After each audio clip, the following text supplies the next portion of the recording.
Hello guys, today I'm going to tell you about that how to buy and sell DeFi app token. Firstly, you have to open this token on CoinMarketCap and click on market section. Now here you can buy and sell this token on centralized and decentralized exchanges. If you want to buy this token on centralized exchanges, then click on CEX. Here you can buy and sell this token on different centralized exchanges. Now I will buy and sell this token on this centralized exchanges.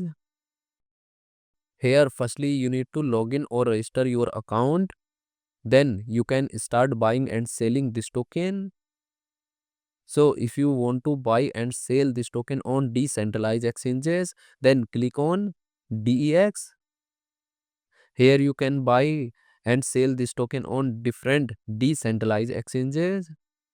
Now I will buy and sell this token on this decentralized exchanges. Then click on this pair and click on this.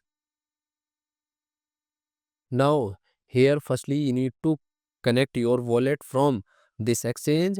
Now click on connect wallet. Here you can connect different type of wallet, or you can also connect your mobile wallet to scan this QR code. After connect wallet, then you need to receive or buy BNB in your wallet, and here you will enter number of BNB coin that you have, and finally you will confirm the transactions. Then you will receive this token in your wallet. And if you want to sell this token on this decentralized exchanges, then click on this arrow, and again you need to connect your wallet or mobile wallet from this exchange, and here you will enter number of tokens that you have, and finally you will confirm the transaction. Then you will receive BNB in your wallet in exchange of this token. So in this way you can buy and sell this token on centralized and decentralized exchanges. So guys, in this video I have only shared technical process about buying, not financial advice. Thanks for watching.